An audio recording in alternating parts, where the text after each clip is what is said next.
Sí, bueno, tanto es así. Decía que en los países latinoamericanos somos herederos de un tipo de conocimiento que no es el conocimiento que viene de la academia, porque la academia es un lugar marginal dentro de la disputa de ideas que llegan a nosotros como sociedades, eh, y que configuran la cotidianidad de nuestra vida. Eh, entonces, me parece que hay múltiples lugares que construyen conocimiento, que construyen saberes y que construyen el destino de mucha gente a partir de ideas. En este caso, en nuestros países tiene un gran peso, no solo la mente de la escuela, porque es hasta muy reciente que ha tenido ese peso, sino la iglesia, por ejemplo, católica, evangélica, pero en fin, en principio la iglesia católica, los lugares a donde mucha gente ha ido, como el ejército, las haciendas, que han sido lugares en donde la gente se ha pensado a sí misma. Entonces hay múltiples espacios donde la gente construye el sentido común, digamos así.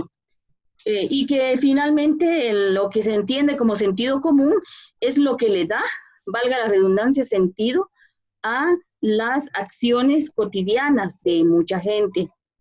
Entonces, sí me parece a mí importante colocar preguntas sobre la manera en que hemos sido construidos, y esas preguntas que yo insisto que son como ventanas para abrir posibilidades de pensar, es cómo hemos llegado a ser lo que somos. Se ha naturalizado en nuestra condición de sujetos coloniales en toda América Latina, porque me parece que todas las sociedades de América Latina y el Caribe, sin distinción, somos sociedades conformadas en un sistema de dominación colonial. Así no haya dentro de nuestra manera de entender, indígenas, ladinos, mestizos o blancos, somos el resultado de una manera colonial de organizarnos y de pensarnos. Entonces, en este caso, tenemos un momento desde el cual nos pensamos, y este momento a lo sumo puede partir, o la memoria puede dirigirnos hacia los procesos de dominación colonial, pero aún así la gente en la vida cotidiana no va tan lejos, la gente no está pensando en lo colonial como un momento que se ha arrastrado, y mucho menos se está pensando, o quizá dependiendo de quién, de qué sociedad sea, se está pensando en mucho más allá, mucho más atrás, es decir, en la memoria larga de determinadas sociedades. Quizá lo hagan las sociedades indígenas, las sociedades afrodescendientes. Entonces, es nuestro punto de partida, por lo general, es Europa, ¿no? Y allí hay un planteamiento que a mí me parece muy importante, que lo coloca un pensador, yo no sé si es un pensador indio en este momento, pero él se llama Dipesh Chakrabarty, que seguramente ustedes lo conocen, que habla de provincializar Europa. Y cuando Dipesh plantea la idea de provincializar Europa, lo hace de una manera bastante más compleja que lo que yo estoy entendiendo de Dipesh, y es que yo lo que capto, lo que logro capturar de esa idea, es que Europa es un particular que se universaliza. Europa no es un universal, sino que se plantea como universal. Los límites en nuestros países, en el pensamiento europeo, del pensamiento político europeo, se observan muy rápidamente en nuestros países, y uno de los campos para observar sus límites es, por ejemplo, el feminismo uno de todos estos campos, ¿no? Pero también lo es la producción de la forma de entender la economía política en sus divisiones de izquierda, derecha, en la manera en que se busca organizar la sociedad con planteamientos como la democracia, etcétera. Europa ha generado una serie de planteamientos que los ha universalizado o los ha intentado hacer universales, pero dentro de casa, no fuera de casa. Es decir, son planteamientos que han nacido para reconfigurar su condición o su sociedad y sus relacionamientos entre seres que habitan las sociedades europeas, pero hacia afuera, esa expansión de sus nociones no es una expansión que tenga el mismo sentido que su puesta en práctica hacia dentro de los países europeos. Por ejemplo, aquí me refiero a cuando se constituyen los países, cuando dejan de ser monárquicos los países y se constituyen a partir de la ideología liberal, que ya no es el rey el que ostenta el poder, sino ni Dios sobre el rey, sino es el pueblo el que ostenta el poder, y se plantean estas nociones de que es el pueblo el que manda y todo ser, todas las personas son libres e iguales. Pero esto no se extiende a los negros esclavizados, ni siquiera a los indígenas de nuestros países que están sometidos a una condición de servidumbre legal, ni siquiera servidumbre por una cuestión involuntaria, sino a una servidumbre legal. Es decir, que lo que será para ellos los planteamientos liberales, con los cuales buscan trascender una condición de monarquía y de concentración del poder en un solo lugar, no lo hacen para los demás países.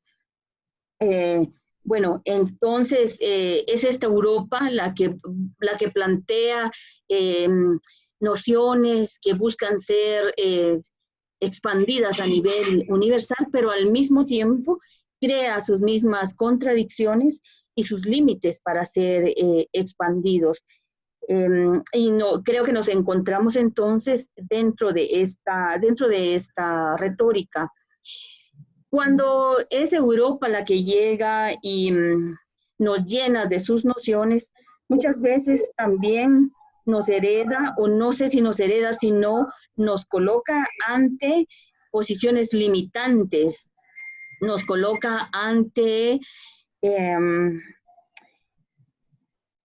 quizá ante situaciones pensadas como imposibles. Por ejemplo, desde el planteamiento europeo no existe la historia para los países no europeos, no existe la memoria, no existe la democracia. Todo lo que no es Europa y todo lo que es lo negro o lo indígena tiene que ver con sociedades que Europa contempla como prehistóricas, preindustriales, prepolíticas. Europa no concede la calidad de personas a estas sociedades, y no es que estemos pidiendo que Europa conceda, sino esa posición ideológica de Europa ha imposibilitado que sociedades indígenas y afrodescendientes esclavizadas no observemos hacia atrás, pero esa limitante puesta intencionalmente tiene que ver justamente porque la ruptura con el pasado y la ruptura de otras posibilidades de generación de la vida son provechosas para una Europa que construye a otros seres como seres exclusivamente para el trabajo, es decir, seres autómatas, podríamos decir, que no están pensando en de dónde vengo, a dónde voy, por qué soy esclavo, por qué soy sirviente, seres que no se pregunten, ¿será que en algún momento fui libre o siempre he sido esclavo, sino esa Europa tiene planteamientos específicos para construir aquel ser que va a ser solamente útil como cuerpo que trabaja materialmente. Y de allí la anulación política de los cuerpos. Quizá me estoy yendo de manera desordenada, pero bueno, en este caso quisiera decir que existe entonces, a partir de la anulación de las posibilidades de existencia y por lo tanto de las posibilidades de otras sociedades, al igual que las sociedades europeas, se pensaron a sí mismas, no se aniquilaron a sí mismas, sino pensaron en la convivencia, en el relacionamiento, en la producción de formas de vida, de alimentos, la forma de organizarse. Estas otras sociedades que no son las sociedades europeas, tengamos la posibilidad de pensarnos cómo es que hemos constituido la vida. Y el hecho de que el pensamiento europeo niegue esas otras posibilidades de existencia no significa que no existan, sino que estas posibilidades de vida sí existen, porque existimos quienes nos formamos parte de estas otras sociedades que permanecemos a pesar de la organización colonial, capitalista y patriarcal de la vida, y a pesar del Estado, que luego se configura como la única posibilidad de organización política de los países ahora, que ahora existimos como Latinoamérica. Entonces,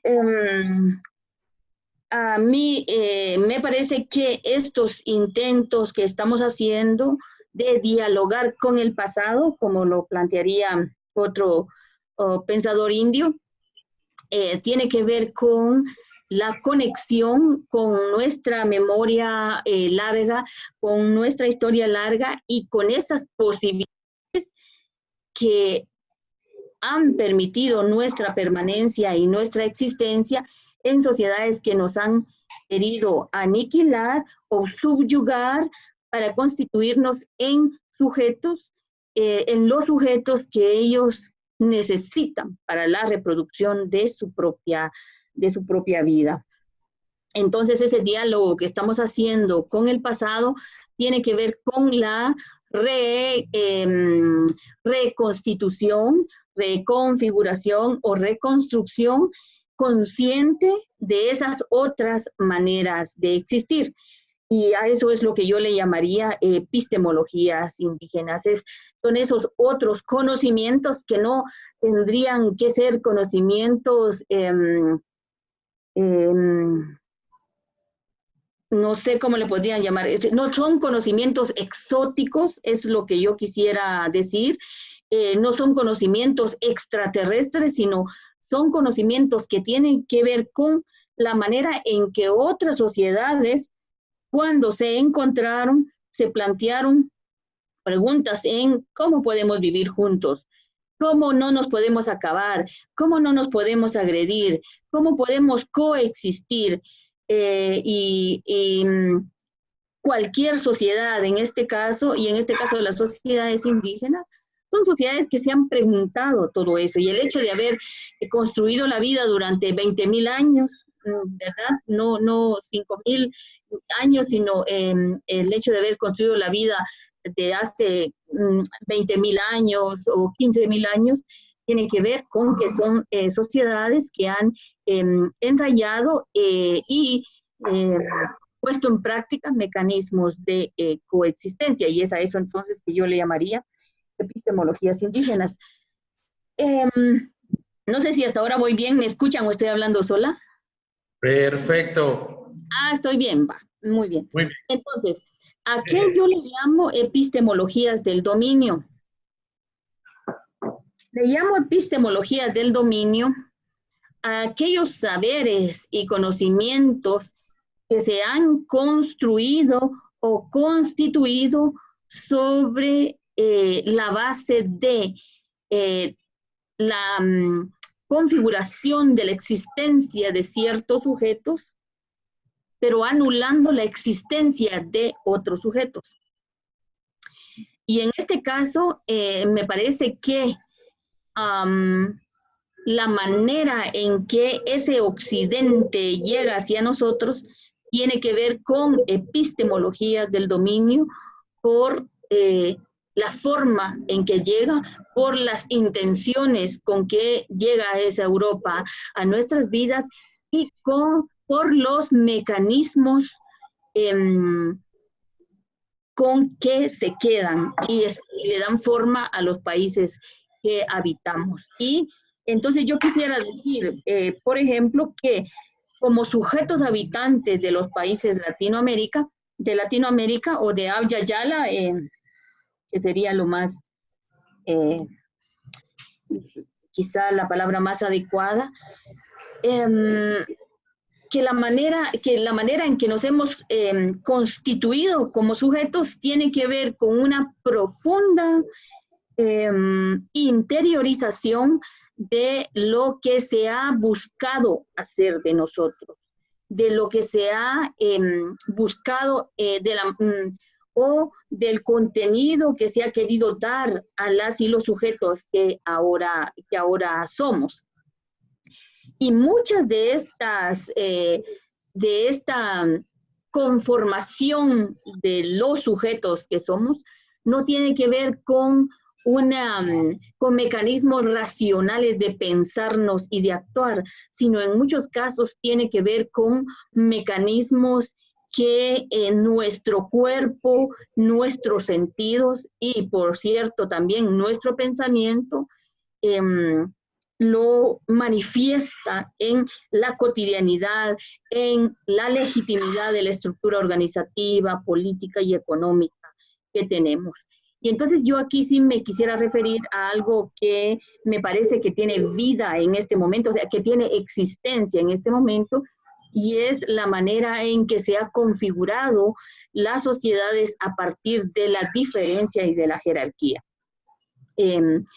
Cuando volvemos neciamente hacia la construcción de lo colonial en el siglo XVI, a mí me parece que hay que seguir molestando, insistiendo e incomodando por ahí, porque es algo que no ha quedado atrás, sino es algo que le da sentido a nuestra existencia en la actualidad. ¿A qué me refiero? Me refiero a que con la llegada de los colonizadores existe esa pregunta de, bueno, vamos a decirlo así, ¿quiénes son ustedes? ¿Son seres humanos o son animales? ¿Tienen alma ustedes? ¿O no tienen alma? Y esas mismas preguntas Europa se le estaba haciendo a los animales, por ejemplo, pero también esas mismas preguntas Europa se le estaba haciendo a otros hombres, como los judíos y los musulmanes, se lo estaba haciendo a las mujeres mismas, se lo había hecho antes a la naturaleza. Ahora, decir que Europa está, decir que los europeos dijeron quiénes son ustedes es realmente decir mucho, porque no le preguntaron a la gente o a nuestros ancestros quiénes son ustedes, son humanos o no, sino se preguntaron entre ellos. El primer mecanismo de anulación de los sujetos que tenían enfrente, se preguntan, ¿qué son estos? ¿Son humanos o no? ¿Tienen alma o no tienen alma? Y las grandes discusiones alrededor de quiénes somos nosotros. Bueno, se concluye finalmente en que sí, los indios tienen alma, pero un alma más cercana a lo animal, porque aún tampoco se concluía si lo animal tenía alma o no. Pero la pregunta sobre ustedes tienen alma o no, o si estos tienen alma o no, no tenía solamente que ver con una disquisición desinteresada o sin ninguna intención. Tenía que ver con el hecho de saber si al explotar, al castigar, al herir, al torturar o al conducir la vida de aquellos pensados como sin alma, podrían los colonizadores hacerlo sin culpa o no. Si ellos iban a someter a otros sujetos que se consideraba tenían alma, estaban sometiendo sin legitimidad. Pero si ellos iban a someter a aquellos sujetos considerados que no tenían alma, en tanto estos sujetos no tenían alma, tampoco podían sufrir. Solo aquel que tiene alma podía sentir sufrimiento. Y al buscar ellos la respuesta de que los indios no tenían alma, ellos también buscaban disculparse de las atrocidades que en ese momento habían ya cometido y estaban con la posibilidad de seguir cometiendo. Es bien cierto también que se considera ambiguamente que los indios tienen alma, pero que los negros no tienen alma. Aún así, el posicionamiento de Bartolomé de las Casas, quien defendió todo el tiempo que los indios tenían alma, no es el que predomina en nuestros países, sino es el pensamiento de Ginés de Sepúlveda, aquel que consideraba que los indios no tenían alma, por lo tanto no eran humanos, por lo tanto no sentían, por lo tanto no tenían las mismas emociones que los europeos. Es ese pensamiento el que queda, aun y cuando se diga que Bartolomé de las Casas tuvo gran influencia. Y a partir de ello se generan las leyes nuevas en donde se prohíbe la esclavitud de los indios, pero no es ese pensamiento el que queda. El pensamiento que queda para darle forma a la organización de la vida es aquel que plantea que puede ser que los indios tengan alma, pero que son otra categoría de especie. Y cierra Ginés de Sepúlveda sus disquisiciones diciendo que que acepta finalmente que los indios pueden tener alma, pero que hay especies distintas y que unas especies nacieron para ser dominadas y otras para dominar. Y los indios nacieron para ser dominados, como el esposo domina a la esposa, como el padre domina al hijo, como el alma como el cuerpo domina el alma y como los humanos dominan a los animales. Es decir, y él dice, es una manera de organizar, es una manera de construir un orden social sin el cual habría caos dentro de la sociedad. En la manera de pensar de Ginés de Sepúlveda, que es completamente seguidor de Aristóteles, porque es Aristóteles quien piensa de esa manera, configura nuestra existencia desde aquel entonces hasta acá. Cuando yo leo todos los planteamientos de Ginés de Sepúlveda, considero que ha sido el principal ideador, el principal, sobre el que se inspiran quienes construyen, nuestras sociedades. Pero lo que allí hay, en lo que insiste Sepúlveda, es en la existencia de especies diferentes. Y a mí me parece que ese concepto de especie es muy importante porque es el antecedente de la raza. La idea de que existen especies significa que existen seres humanos distintos, pero no es la idea de que existan especies diferentes solamente, sino que hay una especie que es superior y otras que son inferiores.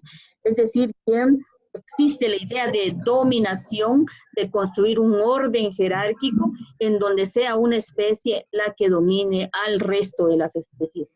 Pero entonces la idea de especie es el antecedente de lo que luego será la raza.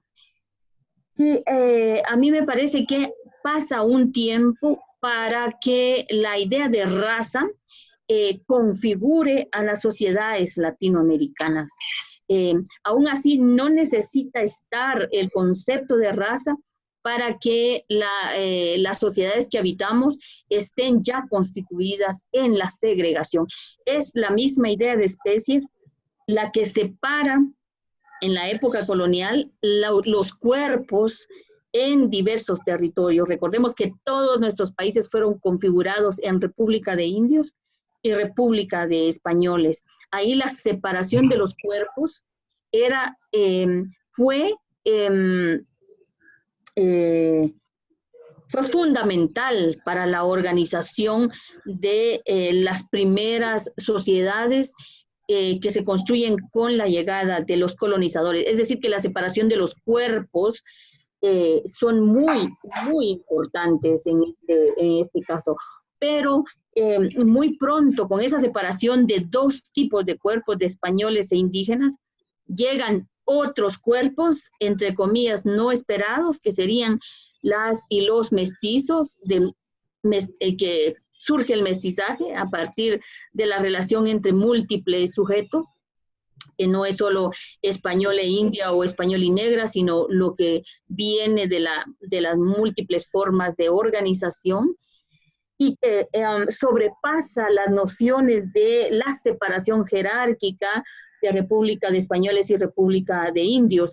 Pero la noción de las especies que se van a constituir no solo a partir del origen, sino del color de la piel, de la forma de vida, de la clase social, es decir, de las riquezas del lugar que se tengan, de los títulos de nobleza, va a ser muy importante porque va a haber una carta de colorismo en la época colonial y pues, no sé, conocemos alrededor de 16 colores que español con india es mestizo, que español con negra es mulato, que luego los coyotes, los altatraz, bueno, en fin, una carta de colores en la configuración de lo que somos. Todo esto va a dar lugar a luego la configuración de la raza como una categoría que es sumamente importante en la organización de nuestras sociedades.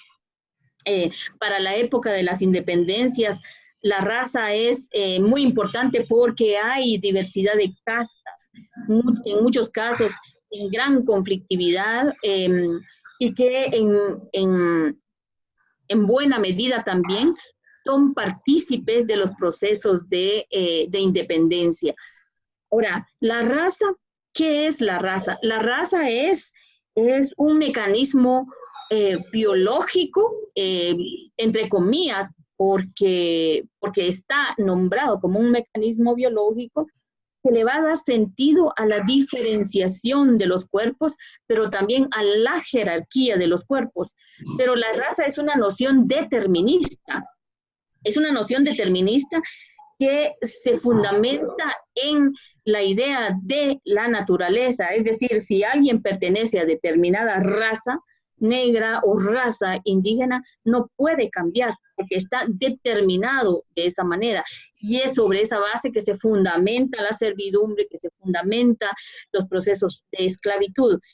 Pero hay otra noción que ha surgido antes en esa Europa que ahora llega a configurar la raza, y es la noción de sexo. Y la idea de sexo como categoría tiene exactamente es la misma cosa que la categoría de raza. Las mujeres están configuradas a sí mismas como sexo inferior a partir de ideas deterministas, y la base de ese determinismo es la naturaleza. Si las mujeres, si la naturaleza las hizo mujeres, ustedes no podrán cambiar porque la naturaleza no cambia, hay un determinismo. Pero tanto sexo como raza también tienen otro determinismo que es igualmente incuestionable. Si no se puede cuestionar a la naturaleza, al otro determinismo más aún, que es el determinismo divinista. Y en este caso, pues se le atribuye a Dios la decisión de haber hecho razas inferiores y superiores y de haber hecho sexos inferiores y superiores. Entonces encontramos dos nociones deterministas que son la raza y el sexo que se cruzan en nuestras sociedades. Vale decir así también como un salto que el sexo ha sido una categoría que ha servido mucho para la constitución jerárquica de la Europa que llega con los procesos coloniales. Y bueno, hay varias autoras y autores que han hablado ya desde hace muchísimo tiempo sobre la manera en que se persiguió durante muchos siglos, al menos 3 siglos, a las mujeres en Europa, a través de la acusación de brujas, la tortura y la quema en la hoguera como un mecanismo disciplinador para ubicarla en un lugar específico, en este caso el poder económico y el poder religioso, principalmente de la Iglesia Católica, buscaban dar a las mujeres, es decir, las mujeres habían pasado en Europa por un proceso de disciplina a partir de el mecanismo productor de las formas de patriarcado que es la violencia. Con ese ensayo del sexo también se ensayó la raza y por eso mismo fue bastante fácil para los colonizadores encontrar otros argumentos deterministas para los cuerpos negros, que también ya se había hecho, y para los cuerpos indios, a partir de pensar que por su inferioridad deben ocupar lugares de servidumbre en las nuevas sociedades que se configuran. Es decir, que el sexo y la raza son nociones que nacen al mismo tiempo en las sociedades de los países de ahora Latinoamérica y que configuran de manera compleja las sociedades. Pero también es importante decir que la raza, en tanto la raza sustenta el sistema de dominación colonial, tanto como el sexo sustenta el sistema de dominación patriarcal. Y cuando decimos que reconfigura de manera complicada nuestra existencia en las sociedades latinoamericanas, quiere decir que las mujeres europeas que serían tratadas como inferiores en Europa, cuando llegan a Latinoamérica, llegan como sexos inferiores, pero en tanto llegan como razas superiores, tienen un lugar diferente. Es decir, la humanidad que pierden con la hoguera, con la acusación de brujas, con la tortura, la humanidad que pierden allá, la recuperan cuando encuentran otros cuerpos sometidos que estarían por debajo de la jerarquía de ellas. Y en este caso serían los indios, los negros y las mujeres indígenas y negras también.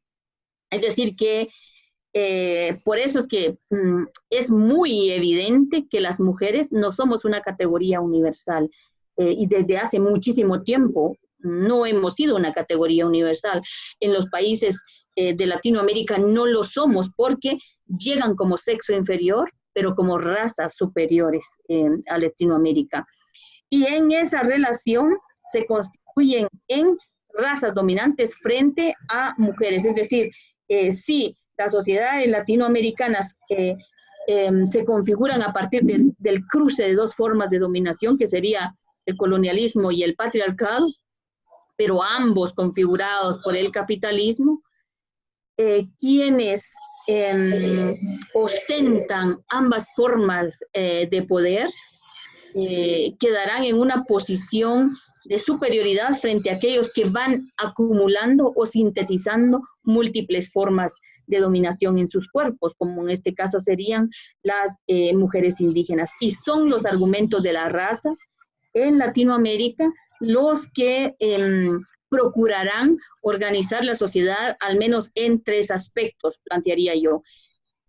En primer lugar, los cuerpos indígenas desde la época colonial temprana no son cuerpos excluidos. Y ahí yo sí quisiera decir con claridad que no es la exclusión el problema central de los pueblos indígenas, como tampoco es el problema central de las mujeres, sino esta epistemología que coloca la raza epistemología colonial capitalista que coloca la raza como una manera de existir en superioridad, lo que hace es darle y otorgarle un lugar a los cuerpos superiorizados y a los inferiorizados. Y en este caso, a los cuerpos indígenas y negros reciben la categoría de seres despojables, es decir, cuando son separados República de Indios y República de Españoles, no se les separan solamente así, sino se obliga a la República de Indios a servir a la República de Españoles o a crear la vida de la República de los Españoles. Y se hace a partir de una economía colonial concreta que tiene que ver con mecanismos como la encomienda, es decir, que tienen que dar 2 veces al año, tributar en especie para que los colonizadores tengan los medios para comer, para alimentarse, para nutrirse. Y además de eso está el repartimiento, que consiste en la obligación de los indios en crear los espacios que habitan los colonizadores. Los espacios tienen que ver con la construcción de iglesias, de caminos, de carreteras, de viviendas, de los pueblos que habitarán. Y está el otro mecanismo de trabajo, que es el trabajo en las haciendas, en las fincas, y hay separación ahí racial y también sexual del trabajo. En este caso, los indios tendrán en la estructura colonial, en la economía política colonial, un lugar de sirvientes, o es la servidumbre su lugar en esta economía política colonial. Es decir, no es que se les deje fuera, al sistema no le interesa dejarlos fuera, porque si a los indígenas solo se les hubiera excluido, o a los negros excluido, hubieran hecho la vida por otro lado, en libertad. Pero la cuestión aquí es que se les colocó o se les configuró como cuerpos despojables, es decir, cuerpos obligados a sostener la vida soberana de los colonizadores. Entonces, en este caso, lo que se busca es que los cuerpos negros y los cuerpos indígenas sean cuerpos laborantes, sean cuerpos que respondan a las necesidades económicas de los colonizadores. Es ahí cuando, aquí va la siguiente cuestión, se anula la potencia política de los cuerpos. Es decir, si lo que busca el colonizador es un sirviente, no le interesa o no le conviene que ese sirviente piense de dónde vengo, a dónde voy, por qué sirvo. No, entonces ahí hay una anulación de la potencia política del cuerpo. En tanto se procura por múltiples medios que aquellos cuerpos laborantes sean exactamente cuerpos laborantes. Y esa anulación política del cuerpo hace que estos cuerpos, cuando se rebelen, no sean cuerpos con derecho a rebelarse. Y desde entonces, para la actualidad, por eso es que tanto los indígenas como los negros, cuando se rebelan, ya sabemos cómo se pensaba en la época colonial, los motines de indios, las rebeliones de indios, es que cuando los cuerpos sirvientes se rebelan, son criminales. Esto en la época colonial es muy importante observar. Son criminales porque no tienen ni siquiera el derecho de rebelión. Son cuerpos que están estructurados para estar en un lugar, y el sirviente que se rebela es un mal agradecido que debe ser sometido al orden. No es un sirviente que tenga, el sirviente no tiene posibilidades de ser escuchado. Entonces, la configuración colonial de la vida tiene estas 3 características, que produce un cuerpo despojable, pero ¿de qué manera va a producir ese cuerpo despojable? No lo va a producir a partir de un convencimiento político. Sí es muy importante el convencimiento que se hace a partir de la religión, pero la violencia es el mecanismo de producción de lo colonial por excelencia. Y por eso es que los cuerpos indígenas han sido, tanto como las mujeres, han sido disciplinados con violencia, porque la violencia es el mecanismo, el mecanismo mismo de producción de lo colonial. Entonces están estas tres características. Son constituidos como sujetos despojables a partir del uso de la violencia como mecanismo de producción de lo colonial. Y el tercer elemento es que en la construcción de un sujeto sirviente, lo que se busca es la anulación de la potencia política del cuerpo.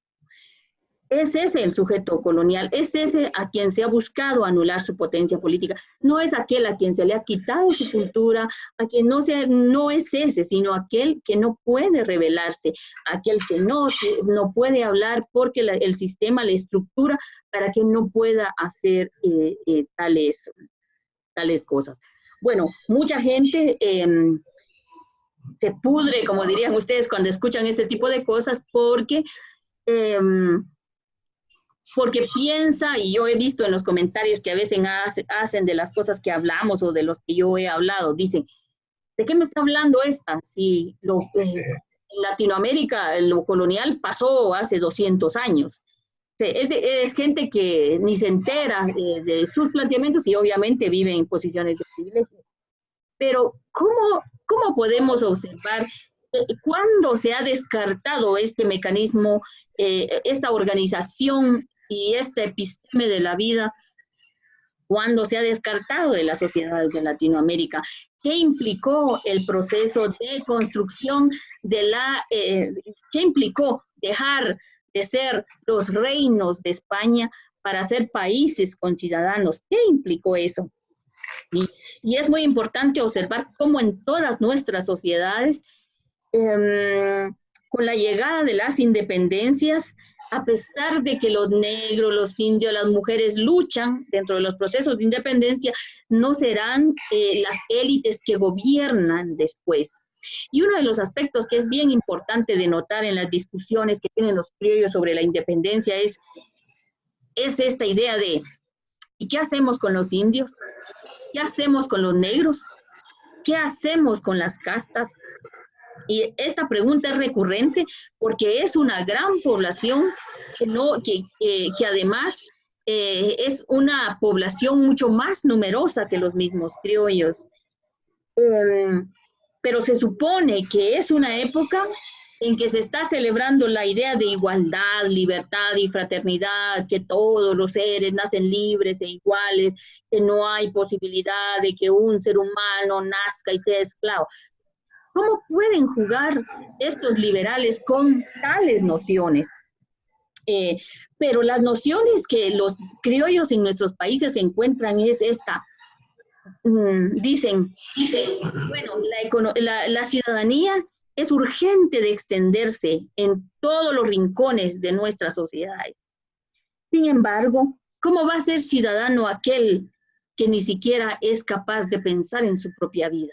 Por ejemplo, los indios, los negros, las mujeres, ¿pueden acaso ellos pensar en la manera en que quieren vivir? ¿Y qué características debiera tener un ciudadano? Un ciudadano es aquel que razona, pero los indios y los negros no razonan. Por lo tanto, los criollos van buscando argumentos para continuar la forma organizativa colonial de nuestras sociedades a partir de no extender los planteamientos de la ciudadanía. No sé si voy bien por ahí. Muy bien. Va. Entonces, finalmente, porque el liberalismo no ha terminado, o ni siquiera ha empezado, creo yo, en nuestras sociedades. No sé si bueno, es que se me metió aquí algo. Nada, fue que activé tu cámara, disculpa. ¿Se fue mi cámara? No, la activé. Ok. Ahora te vemos. Ok, bien. Entonces, el liberalismo no pelea con la organización colonial de la vida. El liberalismo no necesitó de desterrar lo colonial para organizar las sociedades que habitamos. Todo lo contrario. El liberalismo fue muy compatible con la esclavitud y lo mostró Estados Unidos y otros países.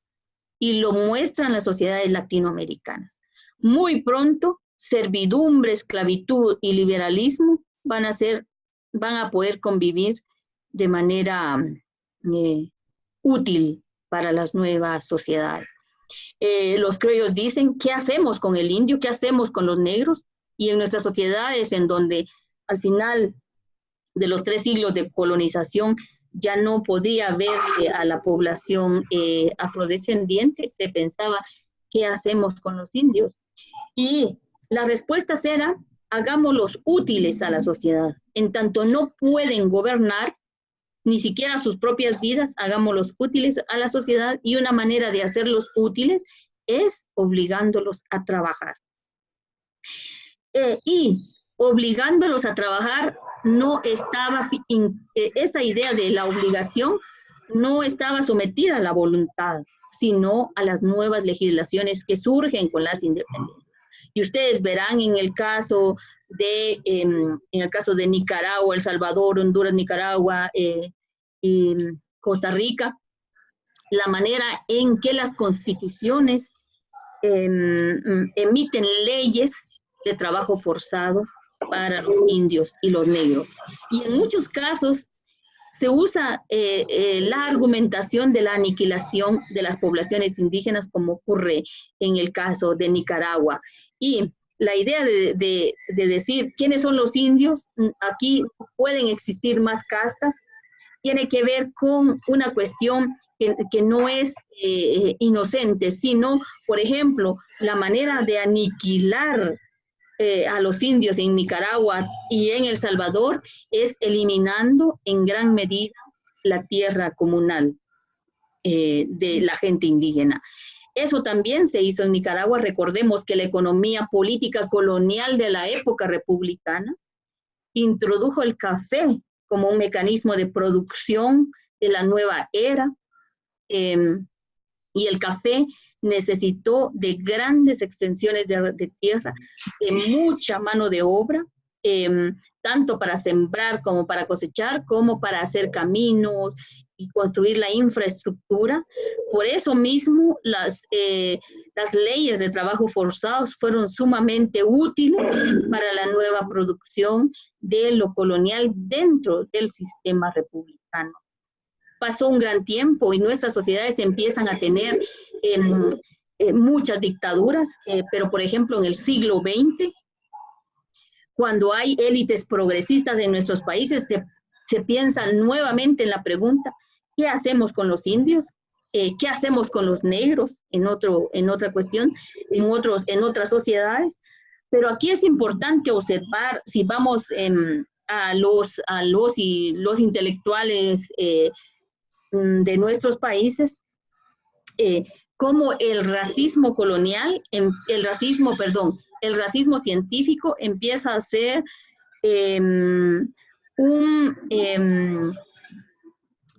una producción teórica importante para poder pensar el lugar de los indios y los negros en nuestros países.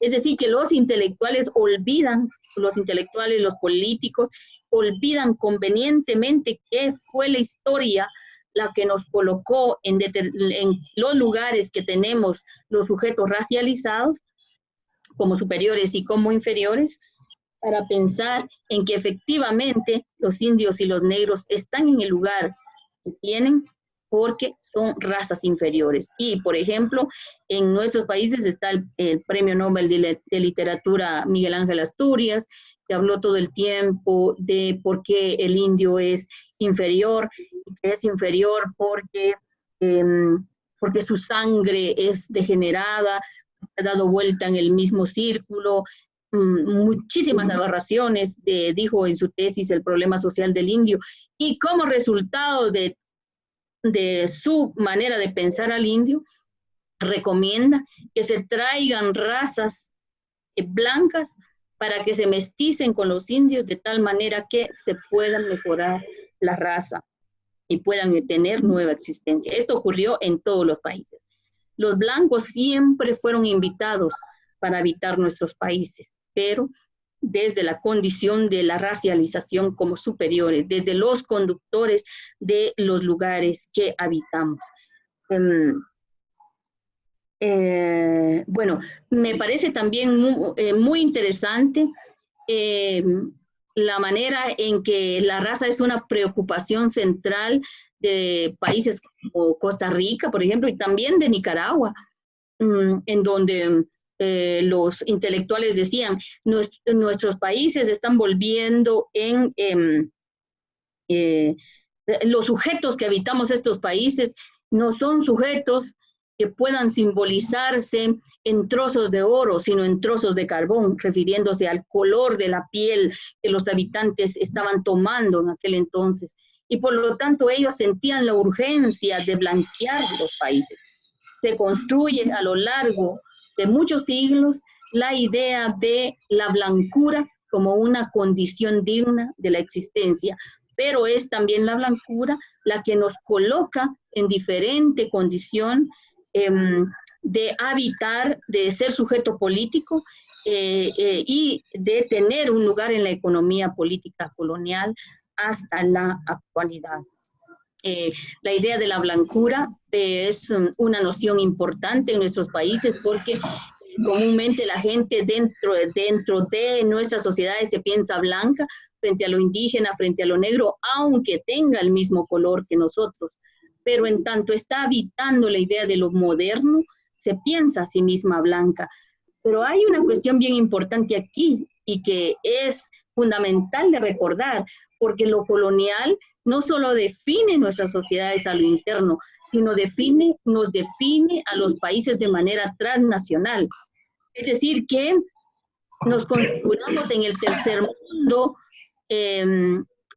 mundo que hacia afuera somos razas inferiores. Y por eso es que nos encontramos luego con gente de todos lugares de Latinoamérica, en Europa y en Estados Unidos, que es hasta allá donde se piensan como oscuros, que es hasta allá donde creen finalmente en la existencia del racismo, que es hasta allá donde se vuelven aliados en algunos casos de la gente indígena, porque allá se vuelven negros, es decir, no es que se vuelvan negros, sino allá encuentran que su condición de racialización tiene sentido, el sentido que no tiene al interior de sus países. De manera que la configuración racializada del mundo no tiene que ver solo si se es indígena o no, sino es el signo en este tiempo de la organización también del mundo. Y lo estamos viendo con los graves problemas de migración, bueno, en este caso en Estados Unidos, pero también en otros países. Entonces, hemos sido herederos de epistemologías de dominación y que en gran medida ha convencido a los sujetos, es decir, convencido es que subjetivamente estamos producidos para generar estos mecanismos de convivencia también nosotros, sin pensarlo o sin que nuestra razón pase necesariamente por ahí. Y no le hemos dado necesariamente chance a la historia para poder pensarnos de manera distinta, para poder revertir estas epistemologías de dominio y para poder pensar si existe otra manera de habitar la pluralidad que no sea a partir de convertirlo en diferencias y en jerarquías. Y yo considero que hay posiciones importantes en los pueblos indígenas y negros que nos puede enseñar cómo la pluralidad fue habitada de otra manera y cómo podría ser posible ser habitado cómo podríamos también ser inspirados por estas otras nociones de vida que hemos olvidado, pero que aún sustentan nuestra existencia, y cómo podríamos en determinado momento dialogar con ellas. Bueno, yo realmente lo quiero dejar allí y a lo mejor podríamos conversar, si ustedes así quisieran, un momentito.